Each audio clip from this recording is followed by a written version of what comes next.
So yes, you are right. I work with nutrition, and I have done so for 20 years. The reason that I started working with nutrition was that I was quite unhealthy myself. Actually, I was obese. I had allergy. I suffered from hay fever, asthma, and I would say my life quality was quite poor actually. But I did as everyone else did, go to the doctor.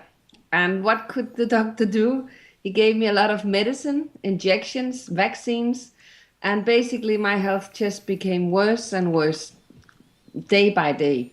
So when I was about 23 years old, I had a job. I was working in the airline, and I was so obese that I couldn't fit into my uniform, which was a big problem. And also, when you see all these air hostess, they are so slim and fit usually. And if you end up being obese, there's only one place you can work, and it's in the back galley because you cannot get through to the in front of the plane. It's impossible because we are standing there serving food and drinks, and you have to be really slim to pass by these little wagons with all the drinks. So I had a huge problem. One day the boss came and said we were changing uniforms, and the new uniform was even a tighter one. So I thought this is time to get really serious. I read a book called Fit for Life, and that book, I think it went with a big success all over the world. Right, right. It was an American, couple who wrote about how to combine your food and eat fruit in the morning. And you see, I have been on hundreds of diets to lose weight, and the same thing happened every time. I lost some kilos, but then I got so fed up with this diet because maybe it was, all apples and bananas or oranges, or it was sometimes I went on a protein diet, all protein, meats, eggs, very unhealthy. But this, which I thought was a diet, it told me to eat a lot of fruit, especially in the morning, drink a lot of water, have a lot of vegetables, salads, things like that. So for me, it was a new world because I never ate these things. But I started to do so. And within 3 months, I lost 20 kilos, which is, I think, about nearly 3 stones. And It's I a got lot, rid of, that's for sure, you know. it's a lot.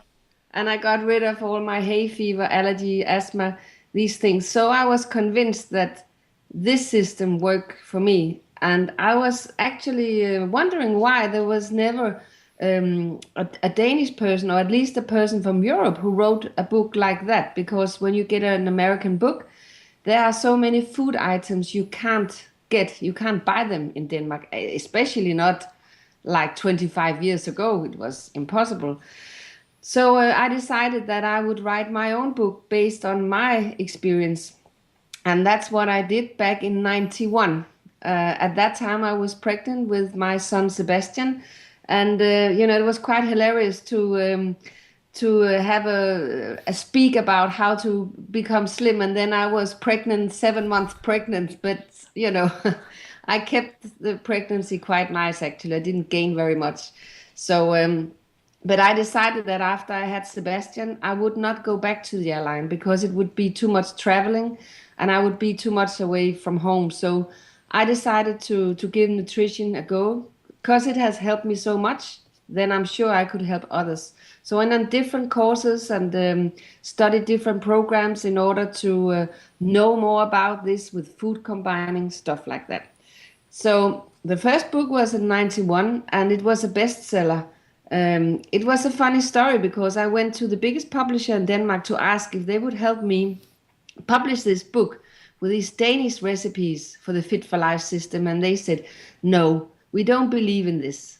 This is not a good idea for Denmark. Danish people don't want to live like that. And I thought, oh, this is not true because I'm an ordinary person. And if I can have a success, everyone else can have so. I went to another publisher and they said, yes, okay, we can give it a try. This book sold a lot of copies. And since then, I made a set to another 26 books. And totally, I have sold more than 1.5 million in books alone. And you see in Denmark, we are only 5.5 million people. Is that nearly every third person have one of my books. And now this publisher who turned me down back in 91, they're constantly on the door asking, would you like to come into our publishing house and make a book?